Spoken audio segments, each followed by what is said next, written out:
Assalamualaikum warahmatullahi wabarakatuh. Selamat siang kawan-kawan semuanya. Hari ini saya akan membahas caranya menggunakan apometer.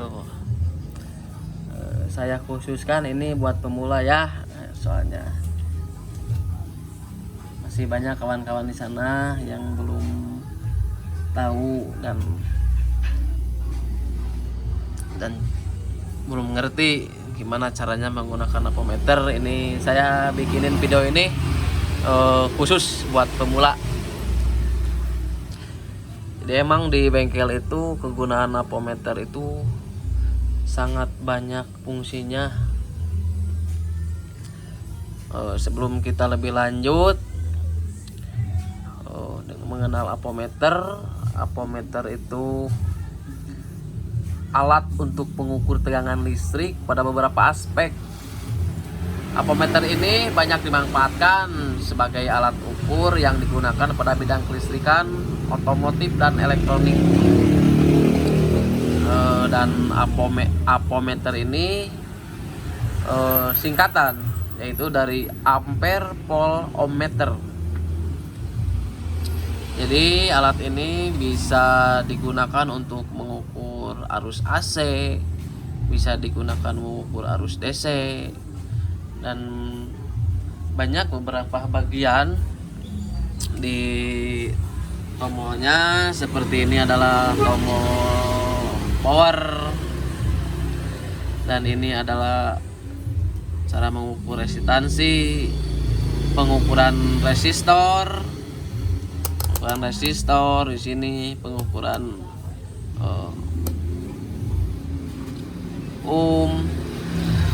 pengukuran DC, AC, dan pengukuran resistor lainnya. Tapi kebanyakan di motor yang banyak digunakan yaitu cara untuk mengukur atau mencari kabel-kabel yang putus.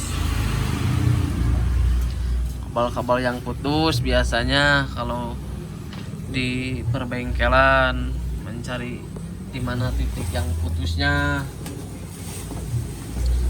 Dan selain mencari kabel yang putus, kadang-kadang juga mengukur pulser, mengukur tegangan dari sepul, bahkan mengukur dioda dan lain-lain atau kiprok. Saya akan contohin salah satunya. Kita coba nyalain dulu apometernya. Nah, buat kawan-kawan pemulanya, ini kan apometernya digital. Selain digital, ada juga yang menggunakan analog, yaitu jarum. Tapi fungsinya sama. Hanya saja ini kan pakai digital gitu.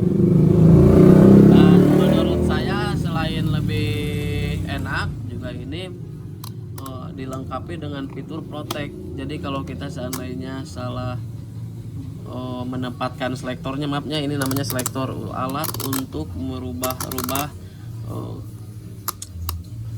yang dipakainya di mana gitu.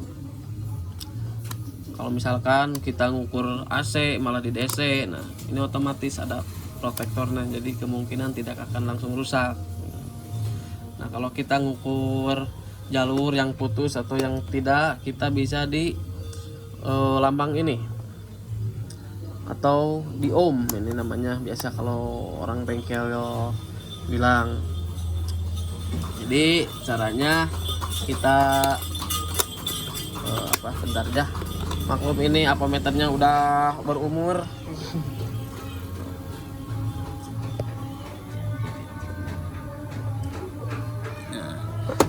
Aduh, jatuh, berumur lagi ini.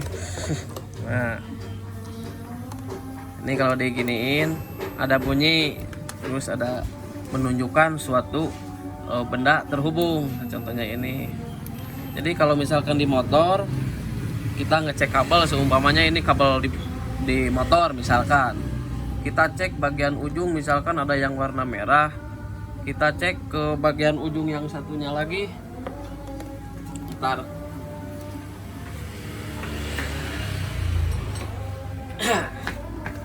maaf kawan, di sini rada berisik.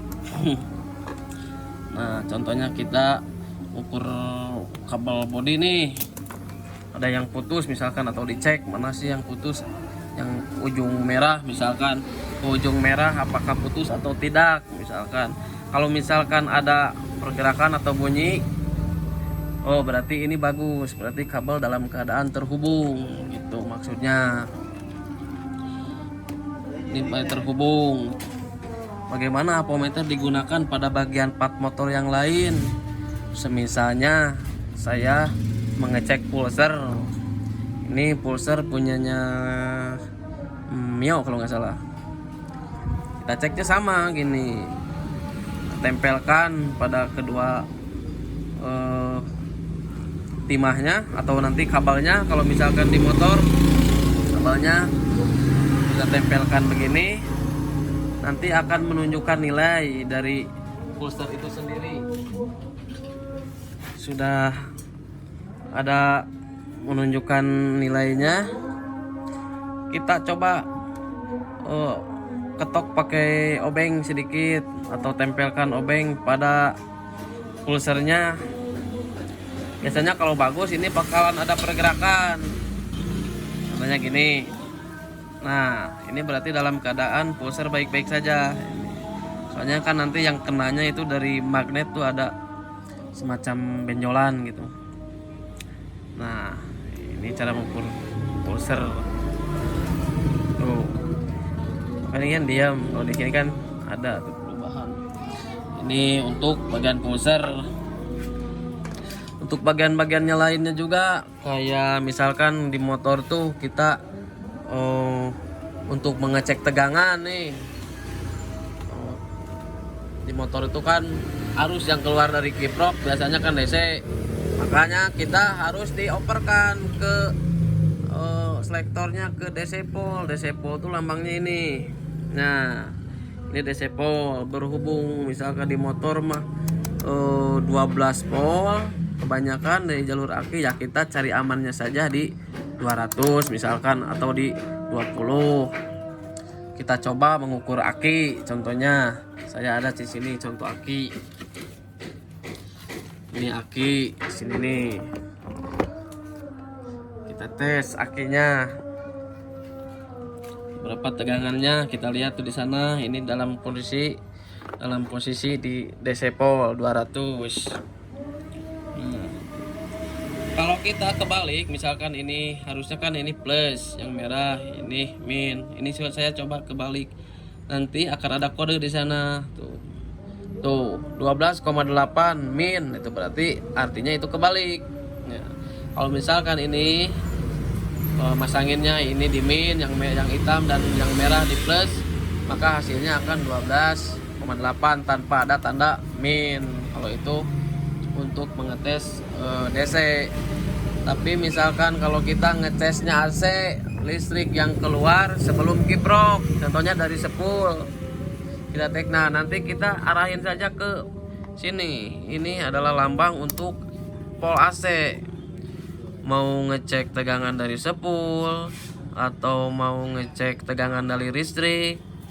Kalau dari listrik itu kan kebanyakan 220 volt, maka kita kalau ngecek listrik rumah kita mainnya di 750 untuk jarak amannya. Tapi untuk di motor kita perlu di 200 saja udah cukup, kawan-kawan. Hanya kita main di 200. Ininya dicolokkan misalkan ke masa ke sini misalkan. Terus kita cari kabel sepul misalkan, yang pengisian atau yang lampu. Nah, nanti akan ada pergerakan ke sini. Jadi cukup simpel sebetulnya penggunaan apometer pada bengkel-bengkel motor tuh hanya menggunakan di ohm atau di nol ini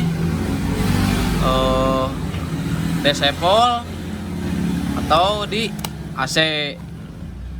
Kalau ini apa, cina ada tulisan kayak 200k atau apa. Nah, ini untuk mengukur resistor. Untuk mengukur resistor. Kalau yang ini berapa nilai resistor. Nah, kalau ini ya kebanyakan para mekanik makanya yang di ohm ini, yang ada bunyinya ini, kebanyakan untuk mencari jalur yang putus atau yang tidak. Cuman segini aja penjelasan dari saya. Kalau ada kurangnya mohon maaf, karena saya juga sama masih tahap belajar. Semoga bermanfaat buat semuanya, para kawan-kawan, teman-teman semuanya yang lagi belajar uprak-oprek permesinan motor dan lain-lain. Mudah-mudahan bermanfaat lah. Jangan lupa like, komen, subscribe. Jangan lupa di share juga. Semoga bermanfaat. Wassalamualaikum warahmatullahi wabarakatuh.